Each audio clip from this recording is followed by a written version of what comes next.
여러분 안녕하십니까. 경제현장 오늘 고광철입니다. 오늘의 주요 뉴스 전해드리겠습니다. 최태원 SK그룹 회장이 SK텔레콤 유심 정보 유출로 국민들에게 불안과 불편을 초래한 데 대해 뼈아프게 반성한다며 머리를 숙였습니다. 최 회장은 보안 시스템은 보안 문제를 넘어 안보이고 국방이라는 생각을 갖고 임하겠다고 밝혔습니다. 하지만 SKT 탈퇴에 따른 위약금 면제 요구에 대해선 형평성과 법적 검토가 필요하다며 이사회 논의로 미뤘습니다. 트럼프 미 대통령이 오는 8일이나 9일 매우 중요한 주제에 대해 매우 큰 발표를 하겠다고 말했습니다. 트럼프 대통령은 무역과는 무관하지만 지각을 뒤흔드는 소식이 될 것이라고 설명했습니다. 하지만 궁금증만 유발한 채 구체적인 언급을 하지 않았습니다. 달러화에 대한 원화 환율이 미중 관세 전쟁의 여파로 극심한 변동성을 보이고 있습니다. 원화 환율은 역외 시장에서 한때 1,370원대까지 급락했다. 오늘 서울 외환시장에서 1,390원대 수준을 보이고 있습니다. 미국의 관세 부과가 불확실한데다 대만 달러가 대만 정부의 강세 용의설로 급등하면서 신흥국 통화 가치를 덩달아 밀어올렸습니다. 국내 증시에서 공매도가 전면 재개된 지 한 달이 넘었습니다. 공매도 거래 대금이 늘고 공매도 과열 종목 지정이 쏟아졌지만 증시 하방 압력은 우려만큼 크지 않았죠. 기대했던 외국인 투자자들은 돌아오지 않았는데 공매도 재개의 영향과 전망 이어지는 집중 진단에서 살펴보겠습니다. 경제현장 오늘은 SBS BZ 앱과 유튜브에서도 실시간 시청 가능합니다. SBS BZ 앱을 다운받아 시청하면 더 많은 정보와 뉴스를 볼 수 있습니다.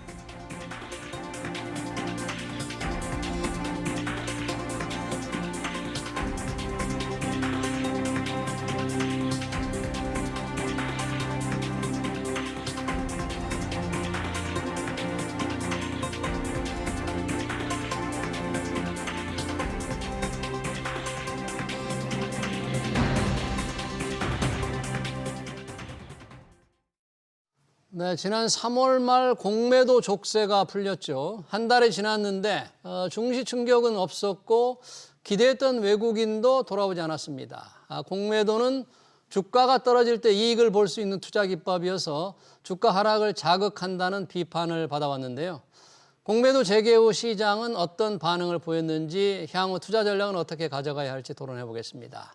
황세훈 자본시장연구원 선임연구위원, 박석현 우리은행 WM솔루션부 부부장 나오셨습니다. 어서 오십시오. 네, 안녕하세요. 반갑습니다. 자, 이 공매도 재개한 지 한 달이 지나서 그 영향을 저희가 지금 토론하는데 그에 앞서서 지난 주말 우리는 긴 연휴 때 뉴욕 증시에서 많은 일이 있었습니다. 그리고 환율도 큰 변동이 있었고 관세에 관한 트럼프 대통령의 조금 얘기 소식도 있었습니다. 두 분은 어떻게 보는지요? 박석현 부장님 혹시 그 연휴 중에 조금 특징적으로 글로벌 시장의 어떤 움직임이 좀 느끼는 게 있었습니까?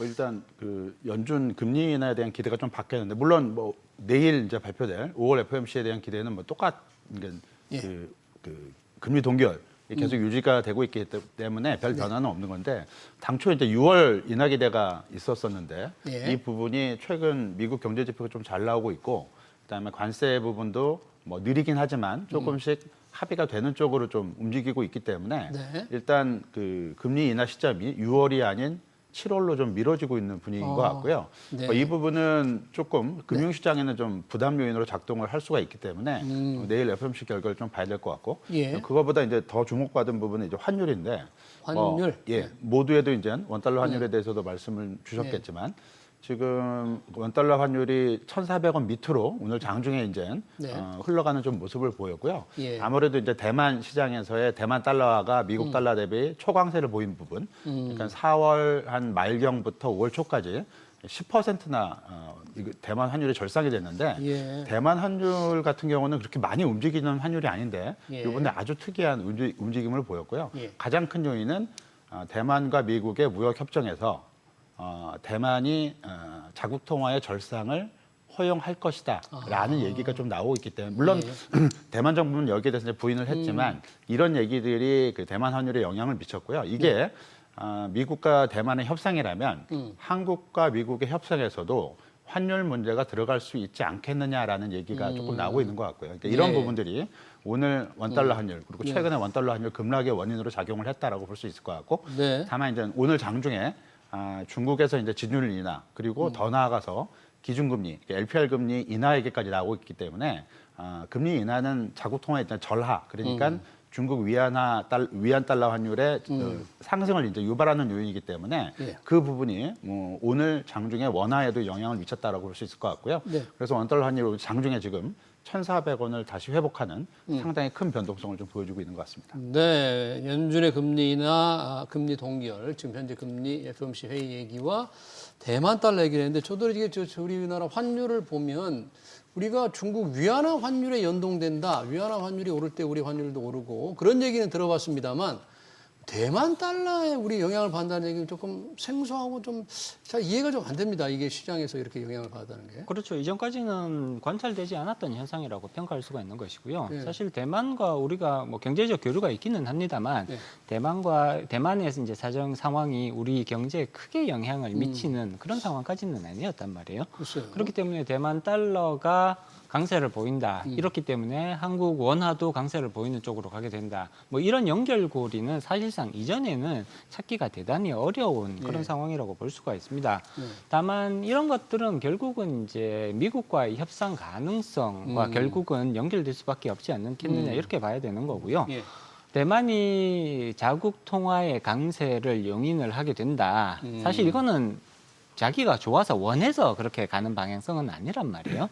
이제 미국과의 협상 과정에서 대만 달러가 일정 부분 강세를 보이는 것이 필요하다라는 그런 합의가 이루어질 수 있다라는 이제 시장의 전망들이 나왔고 이것이 이제 환율에 반영되는 과정이었는데 그렇게 되면 대만이 그러한 전철을 만약에 밟게 된다면 물론 아직까지 뭐 확정된 예. 것은 없습니다만 예. 우리도 그 비슷한 상황으로 갈 수 있는 것이 아니냐. 그리고 대만이 그런 과정을 거치게 되면 그 다음번 주자는 어쩔 수 없이 우리나라가 될 가능성이 높다라는 것이 시장의 대체적인 전망이라고 볼 수가 있습니다. 예. 그렇기 때문에 외관상 보면 대만 달러와 우리가 지금 환율이 같이 움직이는 연동되는 것처럼 네. 보이기는 합니다만 대만 달러가 오르니까 네. 우리 그렇지만 이건 원화도. 어떻게 보면 이건 결과론적인 얘기인 거고요. 그 근본적인 원인을 살펴보면 이 미국과의 협상에서 비슷한 패턴으로 가게 될 가능성이 높지 않을까 이런 것들이 결국은 환율에 대한 기대감으로 연결되기 때문에 나타나는 현상이라고 볼 수 있습니다.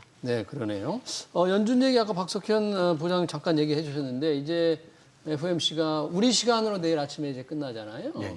그러면 일단 시장에서는 당연히 현재 수준이 유지될 것으로 보는데 역시 파월 의장이 무슨 말을 하느냐에 시장은 조금 관심이 쏠릴 텐데 혹시 어떤 코멘트가 좀 예상이 된다 이렇게 좀 시장에서는 얘기가 되고 있어요? 기본적으로는 그 균형 잡힌 코멘트가 나올 가능성이 상당히 높고요. 그러니까 연준의 정책 목표가 이제 두 가지가 있죠. 두얼 맨데이트라고 하는데 예. 하나는 이제 고용이고 이제 성장하고 이제 같이 연동이 되는 거고요. 하나는 이제 물가인데 이 물가하고 고용 중에 연준이 그러니까 그 금리 결정을 결정하는 연준 위원들의 어떤 시각이 어느 쪽에 초점이 맞춰질 것인가 이 부분이 이제 포인트가 될 것 같고요. 예. 이 관세 문제가 한편에선 그러니까 성장을 좀 끌어내리는 요인으로 작동을 하긴 하지만 한편으로는 물가에 영향을 미치는 요인이기 때문에 연준의 입장에서도 이 부분을 정확히 예측하기가 상당히 힘들 거고 앞으로의 전개 상황에 대해서도 추가적인 데이터 확인 과정이 분명히 필요하기 때문에 당장 내일 있을 FOMC에서 성명서 내용 그리고 문구 조정이죠.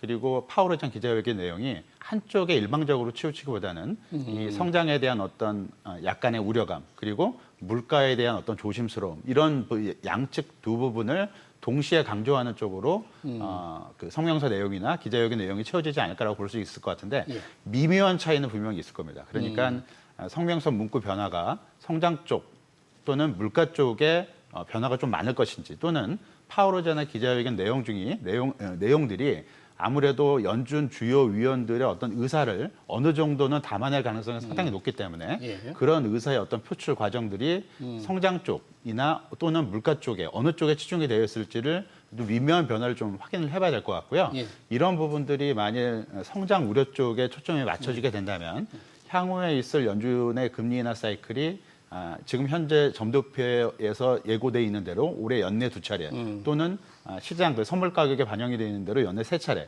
두세 차례 정도의 쪽으로 유지가 될 수 있는데 그렇지 않고 물가 쪽, 그러니까 성장에 대한 어떤 성장 둔화에 대한 우려감도 있긴 하지만 관세에 따른 미국 물가에 자극할 수 있는 어떤 영향력을 더 크게 우려하는 쪽으로 약간 치우치게 된다면 금리 인하 가능성이 상당 부분 쇠퇴하면서 이 부분은 주식시장이나 금융시장에는 좀 충격 요인으로 작동할 가능성도 있다라고 봐야 될 것 같습니다. 네, 그러네요. 오늘의 주제 공매도로 들어가 보겠습니다. 공매도가 전면 재개된 지 딱 한 달이 조금 넘었죠. 3월 말에 이제 재개됐으니까 시장에서는 많은 우려도 있었고 증시에 충격이 있을 거라는 우려도 있었고 또는 외국인들이 들어올 거라는 기대도 있었습니다. 황세훈 의원님, 자, 한 달 이후 주가 지수를 봐야 되나요? 여러 가지 좀 평가를 어떻게 할 수 있을까요? 네, 일단 시장 전체를 보면 시장에 미치는 영향은 사실상 크게 뚜렷하지 않았다. 어떻게 보면 약간 않았다. 중립적인 그런 이제 변화였다라고 평가를 할 수가 있을 것 같습니다. 일단 예. 코스피 지수만 살펴보면요. 예. 3월 31일 날 공매도가 재개가 됩니다. 네. 올해 3월 31일 날 재개가 되는데 3월 31일 주가 코스피 주가를 보면 2,470 정도로 이제 마무리가 됩니다. 예. 그러고 나서 이제 한 달 좀 넘게 지나갔잖아요. 그렇죠. 예. 근데 현재 이제 주가 지수를 보면 2,560에서 70 정도 지금 움직이고 있단 말이에요. 예. 약 90에서 100포인트 정도 지금 상승하는 모습을 보여주고 있습니다. 많은 분들이 공매도가 재개되면 주가가 큰 폭으로 떨어지지 않을까 뭐 이런 우려를 제기를 하셨는데 일단 시장 지수, 시장 전체의 관점에서 보면 우려하셨던 그런 이제 시장 폭락이 나타나지는 않았다. 물론 그 과정에서 예를 들자면 트럼프의 관세 정책이 발표되고 뭐 이러면서 시장이 큰 충격을 받기는 했었습니다만 사실 이거는 공매도 이외에 그런 요소에 의해서 시장이 움직였던 부분이라고 봐야 되는 거고요. 예. 순수하게 공매도의 효과는 사실상 뉴트럴했다 정도로 평가를 해볼 수가 있습니다. 시장은 오히려 공매도가 제기된 이후 한 달 정도의 기간 동안 약 100포인트 가까이 지금 상승하는 그런 모습들을 보여줬거든요. 그렇기 때문에 많은 분들이 아시겠지만 이제 어느 정도는 이제 학습이 되고 있는 것이 아니냐 이렇게 봐야 될 것 같은데 예. 공매도 자체의 문제라기보다는 공매도를 활용하는 투자자가 어떠하게 관점에서 시장을 바라보고 있느냐, 평가하고 있느냐, 그리고 미래를 예측하고 있느냐 이런 부분들이 오히려 더 중요한 거고요. 네. 다시 말해서 관세라든지 거시경제 전반에 영향을 미칠 수 있는 이런 요소들이 훨씬 더 시장에 지금 현재 크게 영향을 미치고 있는 것 같고요. 네. 공매도는 사실 1거래대금이 재개되는 시점에서 살펴보면 1거래대금이 한 높을 때는 1조 7천억 원 이렇게까지 1조 이상 될 때도 1조 이상이 있었는데. 될 때도 있었단 말이에요. 예. 특히 이제 재개된 초반에는 그동안 쌓여있던 공매도 거래 수요들이 집중적으로 노출이 되면서 조금 높게 형성이 됐죠. 그렇지만 최근 들어서 일평균 공매도 거래 대금을 살펴보면 약 5천억 원에서 6천억 원 내외 예. 정도로 이제 지금 하향 안정화의 단계로 이제 넘어가고 있는 것 같습니다. 그러다 보니까 이제 전체 거래 코스피 거래 대금에서 차지하는 공매도 거래 대금의 비중도 높을 수는 없는 거잖아요. 그런 부분들이 이제 관찰이 되면서 지금 계속 10% 미만 수준에서 공매도 거래 대금 비중들이 관찰이 되고 있거든요. 예. 가격에 대한 영향력도 투자자분들이 우려하셨던 만큼 그렇게 크게 나타나고 있지는 않은 것 같다. 네. 물론 개별 종목에 있어서는 특별히 공매도가 집중되는 그런 종목들이 당연히 나타났죠. 그리고 과열 종목으로 지정되는 그런 종목들도 당연히 예. 이전에 비해서 많이 존재하는 것은 사실입니다만 코스닥 지수 또는 코스피 지수 시장 전체의 관점에서 보면 공매도의 영향 자체는 그렇게 뚜렷하지 않았다라고 평가할 수 있습니다. 그러니까요. 일반적으로 이제 공매도가 금지될 때는 공매도에 따라서 주가 하락의 뭐 희생양으로 좀 삼기도 했고 정치권에서도 이 공매도를 좀 금지해야 된다는 주장을 계속 해왔는데 실제로 공매도가 재개돼도 주가 수준으로만 보면 어떤 큰 영향이 없었다 이렇게 평가를 해주셨는데 이 공매도 문제가 늘 얘기될 때 우리 개미 투자자들이 그런 비판을 했지 않습니까? 기관이나 외국인에 비해서 기울어진 운동장이다. 그래서 그 기준을 조금 비슷하겠죠. 그러면 혹시 공매도를 하는 비중이 좀 달라졌을까요? 외국인보다는 개인들도 조금 많아졌을까요? 아니면 여전히 외국인들이 그 공매도는 좀 많이 하고 있나요? 일단 뭐 한 달간 예. 흐름을 보게 된다면 외국인 비중이 더 높아졌고 더 높아졌다. 개인 비중은 약간 줄었고요. 그리고 외국인 비중이 높아진 만큼 국내 기관의 공매도 비중이 낮아지는 흐름을 한 달간 좀 보여줬는데 예. 일단 그 공매도가 이제 그 금지되기 이전 시점이죠. 예. 그러니까 그 2023년도 11월 6일 날 예. 공매도가 이제 전면 금지가 됐는데 예. 그 이전 기간, 예. 그 이전에 한 달 정도 기간을 놓고 봤을 때 개인 투자자의 그 공매도 비중은 거래소 시장에서 코스피 시장에서 1.8%를 기록을 했었고 예. 코스닥 시장에서도 한 달간 평균이 한 1.8%를 기록을 했는데 요번 한 달간 이 비중은 그 거래소 시장이 1.2%. 또 그다음에 줄었네요. 코스닥 시장도 1.3%로 좀 줄어들었습니다. 물론 이게 큰 비율은 아니기 때문에 의미 있는 어떤 변화다라고 보기는 좀 어려울 것 같고요.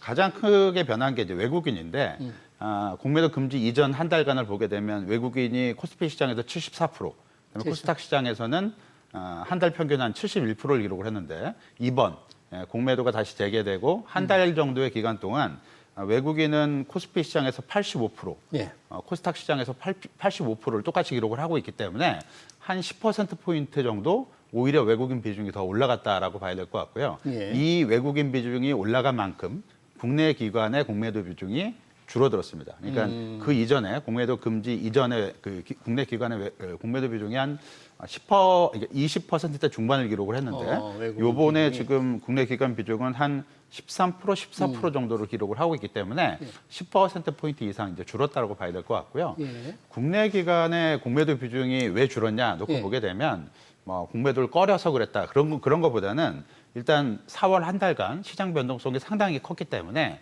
공매도를 하기 좀 어려운 국면이 좀 있었다라고 봐야 될 것 같고 그리고 공매도 이제 그 제한이 이제 풀리면서 예. 이게 약간의 또 완충작용 역할로 해서 과열 지정 종목을 좀 많이 늘려줬는데 이 종목이 늘어나다 보니까 공매도 할 수 있는 종목이 기관 입장에서는 좀 적어졌다라는 부분이 분명히 존재하거든요. 그리고 예. 공매도 규제를 좀 강화한 부분도 분명히 있습니다. 그러니까 뭐 무차익 공매도 방지 시스템이라든가 또는 거기 공매도 주문 전에 차익 계약을 뭐 확정해야 된다는 조건 또 그리고 상환 기간을 90일로 기본적으로는 제한하는 이런 규정 때문에 국내 기관의 공매도 참여가 많이 줄어든 것으로 볼 수 있을 것 같고요.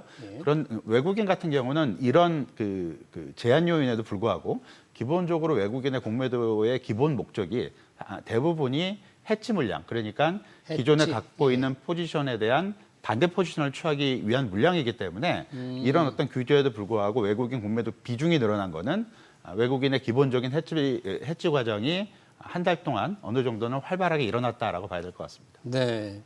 이 공매도 할 때 늘 기울어진 운동장이 비판을 받았는데 이제 운동장을 폈는데 실제 결과는 물론 한 달간밖에 조사한 건 아니지만 개인들이 이렇게 늘어난 건 아니고요. 이번에 그 불법 공매도를 막는 전산 시스템을 다 완비하고 이제 재개가 된 거잖아요. 네, 그렇습니다. 이제 그 전혀 불가능한가요? 이제 그러면 외국인들이 그동안 불법 공매도 좀 비판을 좀 많이 받았는데 과정이. 일단 불법 공매도 중에 가장 크게 비판을 받았던 부분은 무차입 공매도와 관련된 부분이었고요. 네. 무차입 공매도가 우리나라에서 자본시장법에 의해서 엄격히 금지되어 있음에도 불구하고 실제로 무차입 공매도가 이루어진 사례들이 이제 적발이 되었었거든요. 그렇기 때문에 이런 부분들에 있어서는 근본적인 대책이 필요하다. 그런 차원에서 이제 무차입 공매도를 사전적 이제 감시할 수 있는 그런 시스템들이 갖추어진 이후에 이제 공매도가 재개가 되었단 말이에요. 예. 그렇기는 하지만 이것이 100% 사전 방지, 사전 예방 시스템이라고 평가하기는 어렵고요. 아, 그래요? 물론 확률은 대단히 떨어집니다. 그럼에도 불구하고 예를 들어서 현재의 시스템으로도 99% 정도의 무차입 공매도는 충분히 걸러질 수 있는 시스템이라고 볼 수가 있습니다. 그렇지만 공매도에 참여하는 모든 기관 투자자가 다 이러한 사전적인 그 예방 시스템을 갖출 필요까지는 없거든요. 중요한 공매도 거래자 내지는 공매도 거래를 의미 있는 수준으로 하는 공매도 거래자에 대해서는 이런 시스템을 갖추는 것이 의무화가 되었죠. 그래서 이런 시스템을 갖췄다라는 것을 증명을 해야 점검을 받아야 그래야 공매도 거래가 허용되지만 작은 규모로 공매도 거래를 하는 하는 기관 투자자라면 아직도 이런 시스템을 갖추지 않고 참여를 하는 것이 여전히 가능합니다. 예. 그렇기 때문에 현재의 상황이 100% 모든 무차입 공매도 거래가 사전적으로 차단 가능하다라는 의미는 아닌 거고요. 예. 확률적으로 보면 99% 내외 정도는 충분히 걸러질 수 있지만 한 1% 정도의 가능성은 여전히 조금 열려 있는 상황이다. 향후 제도를 시행해 가면서 점점 더 이 커버리지를 넓혀가는 방향으로 제도가 변화해 나갈 가능성이 높아 보인다. 이렇게 말씀드릴 수가 있죠. 네. 공매도가 재개된 지 한 달이 조금 넘었는데 그러면 그 사이에 비중은 이제 외국인들이 아까 조금 많은 것으로 나타났는데 주로 어떤 종목에 공매도가 몰렸을까? 사실 투자자들은 꽤 궁금할 것 같아요. 전체 거래 가능한 유동 주식에 비해서 공매도가 많이 일어날 수 있게 공매도 잔고 수량이 많은 종목이 아마도 그 대상일 것 같은데 주로 어떤 종목들이 많았습니까? 일단 그 유가증권 시장, 그러니까 KRX에서 이제 제공하는 데이터 중에 그 시가총액 대비 공매도 잔고 비중 탑 50개 종목을 제공을 하고 있는데 그 추이를 이제 보게 되면 포스코 퓨처엠이 시가총액 대비 공매도 잔고가 2.98%로 우리나라 시장에서는 종목별로 가장 높은 비중을 기록을 하고 있고요. 2위가 이제 SKC가 2.77%, 3위가 이제 두산 퓨얼셀이 2.58%를 기록을 하고 있습니다. 뭐 여러 가지 종목들이 쭉 있는데 6위를 기록하고 있는 한미반도체. 한미반도체가 2.41%인데 반도체. 이 종목을 제외하고는 최근 한 달간 대부분 수익률이 지금 마이너스를 기록을 하고 있기 때문에 일단 공매도가 좀 많이 몰린 부담이 높은 종목은 수익률이 그렇게 좋지 않다라는 쪽으로 해석이 가능해서 이게 이제 공매도 영향인가 이렇게 우려할 수도 있습니다. 근데 이제 좀 뜯어놓고 보게 되면 공매도 잔고 비중이 좀 높은 종목 1위부터 3위까지가 다 2차 전지 업종이 해당을 하게 되고요. 그러면 2차 전지 업종의 공매도 비중이 많은 거는 아무래도 2차 전지 업황 자체가 한 상당 기간 동안 지금 업황이 안 좋고요. 그리고 앞으로의 업황 전망도 그다지 좋지 않고 실제로 기업이익 전망치도 그렇게 썩 좋지가 않습니다. 향후 전망치가, 향후 이익 전망치가 계속 하향 조정되고 있는 대표적인 업종이 2차 전지 업종이기 때문에 이런 부분들이 공매도에 좀 영향을 받았다라고 봐야 될 것 같고요. 따라서 주가가 이런 공매도 비중이 높은 그 종목들의 주가가 공매도 때문에 떨어졌다기보다는 업황이나 이익 전망치가 좋지 못하기 때문에 주가 약세가 좀 기록이 됐고 그리고 앞으로도 여기에 대한 전망이 밝지 못하기 때문에 공매도가 부가적으로 늘어났다라는 쪽으로 해석을 하는 게 좀 효율적이지 않을까, 합리적이지 않을까라고 생각을 할 수 있을 것 같고요. 물론 이게 뭐 닭이 먼저인지 달걀이 먼저인지 예측하기 상당히 힘들긴 하지만 선후 관계를 보면 업황이나 아니면 기업 실적 전망 이게 우선적인 주가 영향력을 갖고 있다라고 봐야 될 것 같고요. 2차적으로 공매도가 수급적인 영향을 좀 더해주고 있다라는 쪽으로 해석하는 게 좀 맞지 않을까라고 볼 수 있을 것 같습니다. 주가 하락에 공매도 세력이 좀 올라탔다. 인과관계를 굳이 따져본다면 그렇게 해석하는 게 좀 맞겠다는데 2차 전지 쪽에 공매도 잔고가 높은 거는 어느 정도 투자자들이 2차 전지 주가에 대해서 조금 부정적으로 밟지 않게 본다는 측면이 있는데 이 한미 반도체가 상당히 비율이 높은 걸로 들어가 있는데 이게 뭐 반도체 업종 전체에 대한 그런 시각을 봐야 될까요? 이 개별 종목 하나로만 해석을 해야 될까요? 일단 반도체 시장 전체적인 영향과 개별 기업의 영향이 모두 복합적으로 작용했다고 해석하는 것이 합리적일 것 같습니다. 사실 반도체 업황 전반이 지금 좋은 상황이라고 평가하기는 어렵죠. 더더군다나 우리나라 반도체 기업들은 특히 트럼프 대통령의 그런 이제 관세 정책 발표 이후에 굉장히 큰 어려움을 겪고 있는 것이 사실이거든요. 전반적으로 반도체 관련 업종들의 주가가 약세를 보이고 있는 상황입니다. 한미 반도체 같은 경우도 거기서 예외일 수는 없는 거고요. 물론 이제 개별적인 기업 이슈들이 주가에 반영이 됩니다. 당연히 이제 그럴 수밖에 없는데 그런 개별적인 이슈까지도 주가에 반영되는 과정에서 조금 더 약세를 보이는 그런 결과로 이어졌다고 봐야 될 것 같고요.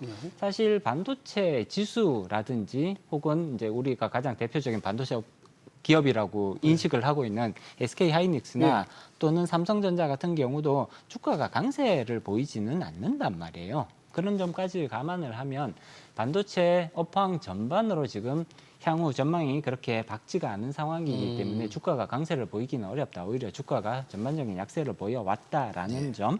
그리고 플러스 여기에 이제 개별적인 기업 이슈들이 맞물리면서 조금 더 높은 수준의 약세가 나타났다. 그리고 이러한 투자자들의 관점이 공매도 증가라는 결과로 이어지고 있는 것이 아니냐. 이 정도로 해석을 하는 것이 합리적일 것 같습니다. 지금 황세현 의원께서 이제 한미 반도체 얘기하면서 반도체 주식을 잠깐 언급을 해주셨는데 공매도 순보유 잔고가 많은 기업 순으로도 보니까 한미 반도체에 이어서 SK 하이닉스도 그 순위에 올라와 있더라고요.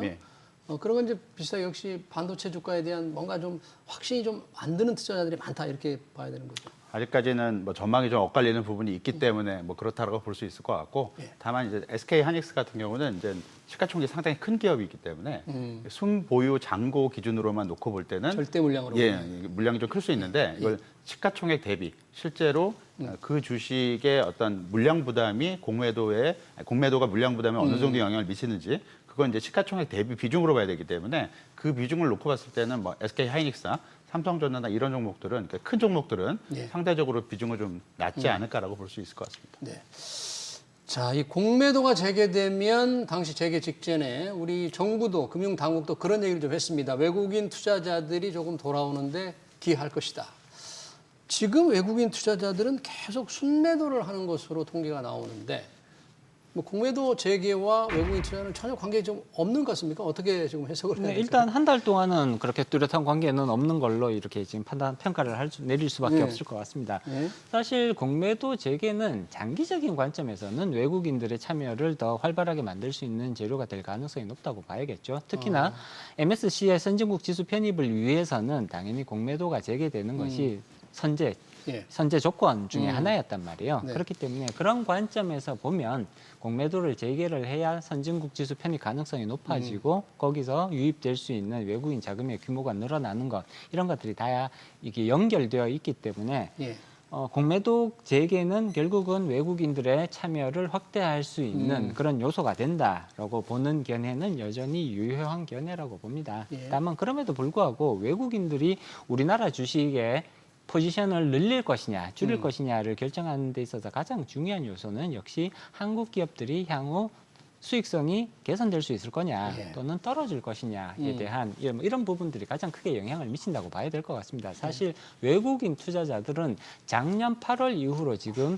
연속 9개월째 순매도세를 보이고 있거든요.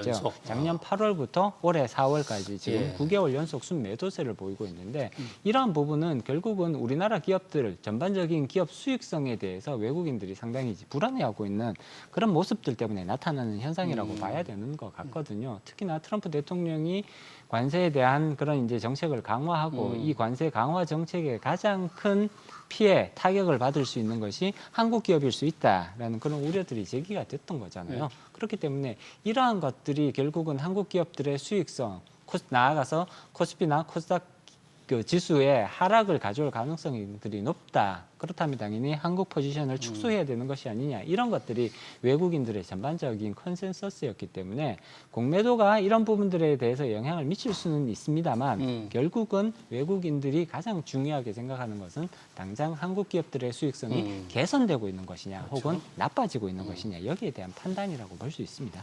만약에 지금 트럼프의 관세 전쟁으로 인해서 외국인들이 지금 한국 시장이나 투자를 판단을 하는데 이 관세 전쟁 우려가 조금 더 진정이 된다, 해소된다 그래서 외국인들이 돌아온다면 혹시 어떤 업종이나 종목에서 좀 외국인들이 좀 적극적인 자세를 보일 가능성이 있을까요?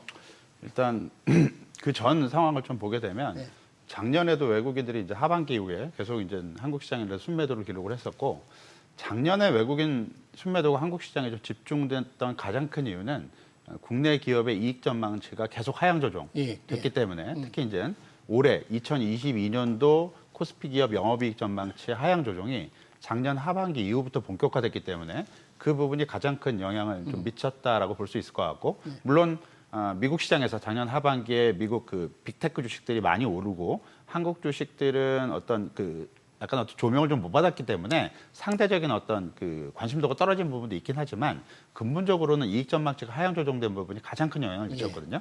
이제 그 부분이 약간 바뀐 점은 있습니다. 그러니까 올해 들어와서 나타나고 있는 외국인 매도가 상당 부분 특히 이제 4월 이후의 대규모 매도는 대부분 다 이제 그 관세하고 관련된 문제였기 때문에 말씀해 주셨던 관세 영향력이 떨어지고 나면 어느 정도 희석되고 나면 외국인 매수세가 들어올 수 있을지 또는 들어온다면 이제 어떤 업종으로 들어갈지를 봐야 되는데 앞에서 말씀드렸던 대로 작년 하반기 이후에 진행이 됐었던 이익 전망치 하향 조정에 따른 매도세는 상당 부분 진정이 된 걸로 볼 수가 있을 것 같고요. 왜냐하면 2025년도 그리고 2026년도에 대한 코스피 영업이익 전망치가 지난 3월부터 조금씩 이제 오르고 있기 때문에 그 부분은 이제 방향이 바뀌었기 때문에 관세 영향력이 줄어들게 된다면 그 요인이 외국인을 다소 돌아오게 하는 예. 또는 외국인 매도세가 상당 부분 진정이 되게 하는 요인으로 작동을 할 수 있다라고 봐야 될 것 같고요. 네. 그렇게 된다면 이익 전망치가 어떤 업종이 올라가고 있는지를 봐야 될 것 같고 어떤 부분이 좀 올라가고 예, 있습니까? 가장 뭐 대표적인 게 반도체다라고 볼 수 있을 것 역시 또 같고요. 반도체입니까? 물론 네. 반도체라는 게 트럼프 대통령이 뭐 의약품 관세를 곧 발표하겠다고 얘기를 네, 했고 의약품 관세. 반도체에 대해서도 품목별 관세를 계속 얘기를 하고 있기 때문에 네. 근본적으로는 이 부분이 해소가 돼야 되는데 어찌됐든 국내 반도체 기업들은 중국 효과를 기반으로 해서 이익에 대한 그리고 가격에 대한 어떤 기대치가 살아나고 있는 국면은 분명하기 때문에 예. 관세 부분이 좀 진정이 된다면 이 그 반도체 업종을 중심으로 외국인 매수세가 들어올 수 있다라고 봐야 될 것 같고요. 그리고 기존의 이익 전망치가 계속 긍정적인 흐름을 유지해왔던 조선과 방산 업종도 조선, 방산도? 외국인 매수세가 계속 유지가 될 수 있는 대표적인 업종이 되지 않을까라고 볼 수 있을 것 같습니다. 네, 잘 들었습니다. 공매도 재개 한 달, 그 영향과 향후 투자 전략까지 관련 토론을 여기서 마치도록 하겠습니다. 지금까지 황세훈 자본시장연구원 선임연구위원, 박석현 우리은행 WM솔루션부 부부장이었습니다. 고맙습니다.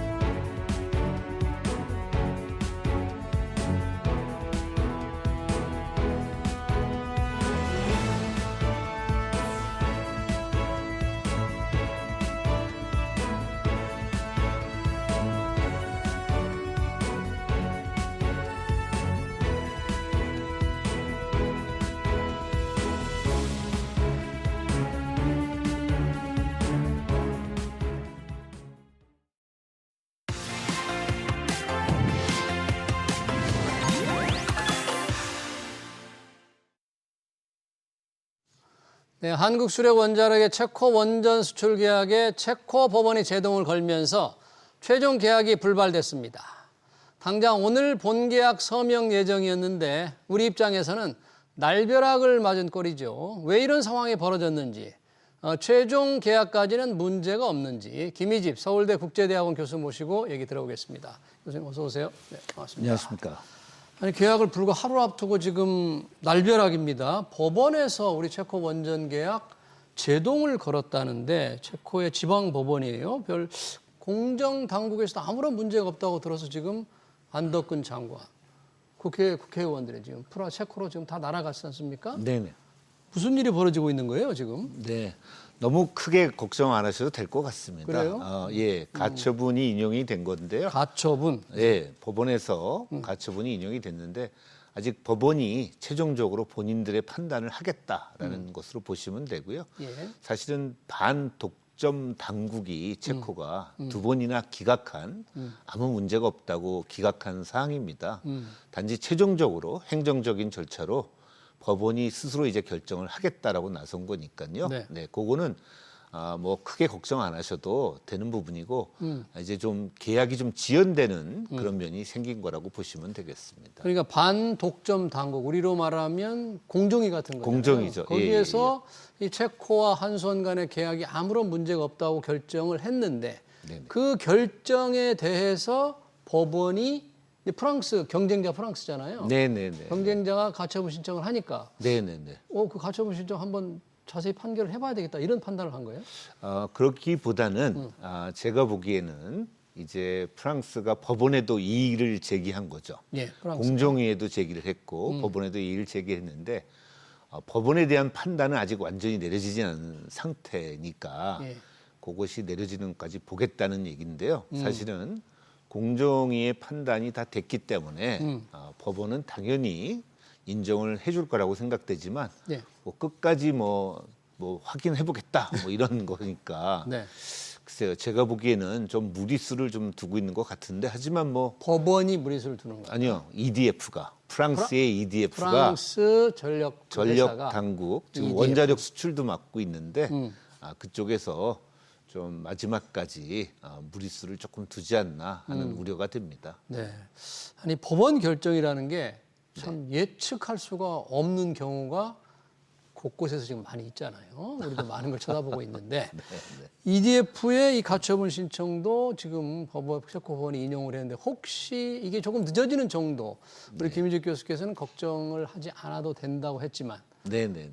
정말 그건 모르는 일이잖아요. 혹시 계약이 불발되거나 아주 늦어지거나 이럴 가능성은 전혀 없는 거예요. 아니 뭐 세상 일이 100% 뭐 개런티 되는 건 아무것도 없다고 보시면 맞겠습니다만 보통 이 많은 상거래상 이런 절차와 그 어떤 규정이 다 있습니다. 그러니까 규정에 따라 진행이 됐고 계약도 많은 검토 끝에 진행이 됐고 법률적인 절차도 다 거친 그런 상태인데요. 예. 이제 양쪽의 공정위와 법원에 이제 본인들이 이의를 제기했는데 법원 판단이 아직 100% 완전히 안 나왔다라는 이유만으로 이제 마지막에 좀 제동을 건 건데요. 제가 보기에는 글쎄요, 안덕근 장관님도 얘기하셨고 황주호 사장님도 현지에서 얘기하셨는데 한수원 사장님께서 크게 그렇게 우려할 사항은 전혀 아닌 것 같습니다. 근데 그분들은 안덕근 장관이나 황주호 사장, 또 국회의원들은 이 법원에 이런 절차가 있다는 거를 모르고 간 겁니까? 제가 알기로는 전혀 그것이 문제가 될 거라고 생각을 안 한 것이 전혀 문제가 대부분의 경우는 그걸 마지막까지 그렇게 하는 경우가 드물거든요. 그래서 상당히 저도 놀랐는데 굉장히 예외적인 상황이다 이렇게 보여지고 있습니다. 체코 정부, 체코 전력 당국도 뒤통수를 맞은 지금 꼴인가요? 네, 그럼요. 그쪽에서도 총리가 일정을 다 비우고 행사를 다 준비했다가 좀 황당하게 되는 상태라고 보여집니다. 그러면 저희는 이제 잠시 늦어지기만을 예상하고 계약이 최종되기를 기대하면서 요 체코 원전 우리가 따냈다고 얘기하는 원전은 정확히 어떤 사업입니까? 네, 정확하게 그 체코의 두코반이라는 지역에 현재 원전이 510메가와트짜리 4기가 있습니다. 그래서 약 2기가 조금 넘는 원전이 있는데 우리 대한민국이 2기가를 그 1기가짜리 2개, 큰 거 2개를 거기에 추가 건설하는 아주 큰 사업입니다. 그래서 실제 원전의 규모가 2배로 늘어나는 체코 입장에서는 그런 입장이고요. 요 두코바니가 잘 되면 또 테물린이라는 지역에 체코는 또 원전을 추가 건설하고 싶어 합니다. 그게 이제 또 대한민국 일단 한번 대한민국 그 노용이 대한민국의 기술이 들어가면 그 기술을 계속 활용하는 것이 경제적이고 효율적이기 때문에 그것이 된다면 아마 대한민국에도 계속 좋은 소식이 있을 거라고 저는 생각을 하고요. 또 이 원전을 건설하는 것뿐만 아니라 운영하는 사업도 큰 사업입니다. 운영 사업이. 그래서 대한민국 입장에서는 큰 수주를 한 그런 계기가 됐다 이렇게 저는 생각하고요. 반드시 계약을 해야 되겠네요. 그럼요. 특히 그 유럽은 이 원전이 이제 상당히 앞서 있는 국가로서 늘 자존심을 갖고 있던 특히 프랑스 입장에서는 굉장히 뼈아픈 그런 상황이죠. 본인들의 시장이고 본인들이 훨씬 나은 기술을 갖고 있다라고 그동안 주장을 해왔는데 EU니까 뭐 자기들은 또 한나라 비슷한 이웃이라고 생각하는데 완전히 일격을 당한 그런 입장이라고 또 그쪽 입장도 좀 그렇게 이해를 해주면 되지 않을까 또 싶습니다. 네, 그러네요. 사실 이번에 이제 본계약 체결에 앞서서 이 계속 본계약이 조금 난항을 거듭했잖아요. 경쟁자 지금 프랑스 EDF 말고도 결국 최강의 경쟁자 미국의 웨스팅하우스도 계속 지식재산권으로 발목을 잡았잖아요. 우리 그 부분은 지금 깔끔하게 해결이 된 겁니까? 미국은? 네, 그 부분은 깔끔하게 양사가 합의를 보고 양국 정부도 다 같이 인정하는 차원에서 다 정리가 됐다고 발표가 났고요. 그래서 이제 그 부분에 있어서는 우리나라 수출 걸림돌이 이제 많이 제거가 되었습니다. 그래서 앞으로 사실 유럽 말고도 지금 상당히 많은 국가가 이제 원자력에 굉장히 큰 관심을 보이고 있습니다. 최근에 뭐 인도네시아, 베트남, 뭐 필리핀, 뭐 심지어는 말레이시아 뭐 이런 국가들도 얘기가 나오고 있거든요. 그다음에 사우디도 또 큰 기회들이 있고요. 우리에게는 이번에 그 원자력 그 수출 협정을 맺은 부분, 그 해결한 부분이 상당히 큰 도움이 되지 않을까 그렇게 생각합니다. 이 웨스팅하우스가 지식재산권 문제를 우리 발목을 잡았는데 최종 해결 과정에서 그런 또 뒷얘기가 좀 나오던데 혹시 유럽 시장에서는 웨스팅하우스에 무슨 우선권을 주기로 한 계약이 있다. 뭐 이런 지적도 있는데 혹시 그런 건 얘기 못 들으셨습니까? 글쎄요, 그거는 사실 정확한 협상 내용은 상호 비밀 유지가 되어 있는 걸로 알고 있습니다. 예. 그래서 뭐 알려진 바는 정확하게 없는데요. 어쨌든 저희가 알고 있는 바는 이번에 원자력 수출에 있어서 그동안 저희가 큰 불확실성을 갖고 있었거든요. 예. 수출을 했을 경우 과연 그 기술을 우리가 다른 국가에 공유하는 것이 가능하느냐 하는 문제들이 있었는데 예. 그 부분이 이번에 잘 정리된 거로 알고 있고요. 예. 아마 시간이 지나면 그 내용이 산업부, 한수원, 한국전력 등에서 얘기를 하지 않을까 그렇게 생각됩니다. 네. 우리가 보통 이렇게 큰 프로젝트를 따면 금융 지원을 해야 되는 부담도 있는데 이번에는 금융 지원 얘기는 잘 나오질 않더라고요. 전혀 없습니다. 이번에는 체코 정부가 자체 국가 재정으로 완전히 건설하기로 했기 때문에 네. 우리는 가서 건설하고 사실 그 전혀 금융 부담 없이 하는 아주 좋은 기회고요. 또 많은 국가에 있어서 요 프로젝트 파이낸싱이 근데 중요한 때가 많습니다. 예. 그래서 향후 우리나라가 예를 들어서 뭐 다른 국가에 수출을 할 때는 이 부분이 이슈가 될 수 있고 이 부분에 대한 경쟁력을 강화하는 게 우리 대한민국에도 도움이 되고 네. 또 사실 그 금융 부분에서도 함께 수익을 올려주어야 되는 거거든요. 예. 우리 수익률을 최대한 하기 위해서는 그래서 이 부분에 대한 금융권의 좀 많은 노력이 좀 필요하다 이렇게 생각이 됩니다. 최종 계약을 우리가 예상대로 이제 했더라면 좋았겠습니다만 좀 늦어지는데 계약을 했다면 실제 공사를 시작하는 건 언제부터입니까? 계약 공사 이게? 원래 원자력 발전은 공사 기간이 굉장히 깁니다. 예. 그래서 이번 체코도 저희가 계약을 지금 해도 예. 실제 완공은 2036년입니다. 지금으로부터 11년 뒤죠. 상당히 많은 기간이고요. 상업운전은 또 그러고 나서도 한 1, 2년 있다가 실제 상업운전이 되는 예. 그런 큰 공사입니다. 예. 그래서 이번에 계약이 좀 지연됐지만 뭐 그렇게 오래 지연 안 되면 제 생각에는 큰 문제 없지 않나 그렇게 생각을 하고 있습니다. 이 환경 관련 규제 EU가 특별히 까다로워서 이게 하나의 걸림돌이 될 수도 있다 이런 얘기도 있던데 그런 별 문제 없겠습니까? 글쎄요, 그런 부분은 사실 법적 검토는 기본적으로 제안서를 낼 때나 현재 양국가가 다 같이 함께 검토를 오랫동안 했던 사안이거든요. 예. 제가 알기로는 큰 문제가 없는 것으로 뭐 거의 문제가 없는 것으로 거의 문제가 저는 없는 것으로. 그렇게 알고 있습니다. 예, 그렇군요. 그러니까 오늘 뭐 계약이 불발됐다고 하더라도 우리 김일희 교수가 보기에는 최종 계약 늦어질 뿐이지 별 문제가 없다. 왜냐하면 증시에서도 상당히 이제 반응이 있어서 관련 기업들의 주가가 많이 떨어졌거든요. 좀 과잉 반응이셨죠, 제가 보기엔. 과잉 반응이다. 네네. 그래서 지금 다시 오후에는 많이 회복이 됐습니다. 아, 그래요? 네네. 이 프로젝트의 주 사업자 또 관련 기업들이 굉장히 많죠. 어느 기업들이 이제 다 이 혜택을 받게 되나요? 제대로 계약이 되고 사업이 진행되면 이게? 네, 가장 큰 혜택을 보는 기업은 우선 주요 기자재, 원자료 같은 것을 납품하는 예. 이 두산건설이 두산 예. 에너빌리티가 두산 에너빌리티죠. 될 거고요. 예. 건설은 이제 대우건설이 오래전부터 함께 파트너로 참여를 했습니다. 예. 그래서 대우건설이 또 혜택을 볼 거고 예. 또 한전기술이 한전, 요 한국전력기술. 설계를 한국전력기술이 예. 이 설계를 담당하는데 그 예. 부분도 굉장히 우리나라가 경쟁력이 있고 상당히 수익성이 높은 분야가 될 것이고요. 예.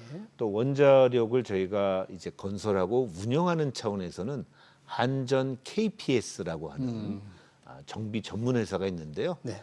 그 회사도 상당히 수익성을 갖고 원전을 운영할 것으로 그렇게 기대되고 그 외에도 원전 생태계가 이제 많이 복원이 되고 있습니다. 네.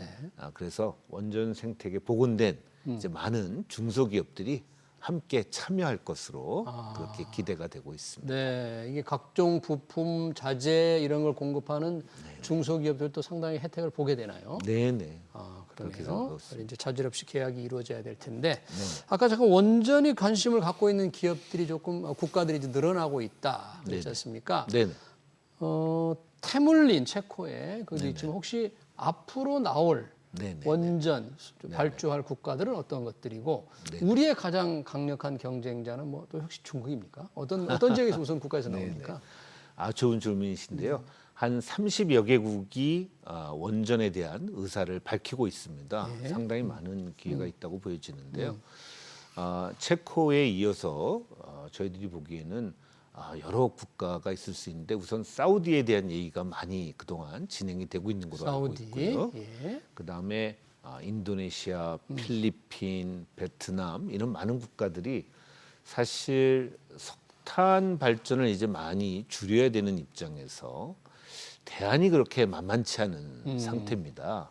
사실 가스는 좀 많이 비싸고 재생에너지는 많은 그 땅이 필요하고 실제로 또 전력망에 대한 부담도 크고 해서 그래서 이제 많은 국가들이 제가 보기에는 원자력을 좋은 대안으로 이제 검토를 하고 있는 것으로 이렇게 보여지고 있습니다. 그래서 우리나라에서는 이제 적극적으로 굉장히 수익 가동률이 굉장히 높은 좋은 사업이고 우리 대한민국이 미국이나 프랑스 대비 굉장히 높은 경쟁력을 갖고 있으니까 저희가 노력해야 되고요. 또 한 가지는 중국과 러시아가 우리와 비슷한 경쟁력을 갖고 있을 것으로 추정이 되는데 러시아도요. 중국과 러시아. 근데 하지만 최근에 경제가 이제 두 개의 블락으로 많이 나눠지고 있고 그리고 중국과 러시아에 대해서는 많은 국가가 이제 약간 회의를 갖게 있는 그런 상황이기 때문에 우리 대한민국에 요새 참 경제가 어려운데 아주 드물게 찾아온 아주 좋은 기회다. 저는 그렇게 생각하고 있습니다. 그러네요. 우리가 지금 탈원전으로 지난 정부에서 상당히 원전 생태계가 많이 이제 붕괴가 됐잖아요. 지금 이제 아까 회복이 되고 있는 상황인데 이제 곧 대선이 있습니다. 어떤 후보가 당선되느냐에 따라서 과연 원전 정책도 또다시 달라지는 게 아니냐 뭐 이런 걱정 반 우려가 좀 있는데 이 원전 드라이브에 또 제동이 걸릴 수도 있을까요? 글쎄요, 제가 보기에는 우선 에너지 쪽에서는 이 정치 쪽이 좀 빠져나와 주시는 게 그리고 전문가들한테 좀 맡겨주시면 아주 좋을 거라고 생각이 됩니다. 전문가에도 맡기고. 그러면 전문가들이 토론을 하는 과정에서 자연스럽게 좋은 답이 나올 텐데요. 원전 부분은 이제 우리나라 입장에서는 앞으로 수출을 많이 할 수 있고 국가적으로 국부를 창출할 수 있는 좋은 또 저희가 정말 유일하게 갖고 있는 기술을 갖고 있는 건설할 수 있는 국가이기 때문에 제가 보기에는 수출에 많은 지원이 좀 필요하고요. 또 그러한 경험을 바탕으로 SMR이라고 하는 그 소형 모듈러 원전도 앞으로 미래 굉장히 각광을 받을 텐데 우리나라가 R&D를 비롯해서 많은 노력을 좀 경주해서 이 분야에서는 계속 세계적인 경쟁력을 계속 유지하도록 그런 정치권의 그런 많은 지원이 필요하다고 생각합니다. 네, 정치권이 원전은 좀 전문가의 좀 판단에 맡기고 정치가 좀 빠져나오기를 그렇게 좀 바라네요. 점점 현재의 회복되는 원전 생태계가 지속적으로 발전할 수 있기를 바라면서 이 체코 당장 계약은 불발됐습니다만 크게 걱정할 필요가 없다는 게 김희집 서울대 국제대학원 교수의 주장입니다. 계획대로 되길 기대해 보겠습니다. 교수님 고맙습니다. 감사합니다. 네.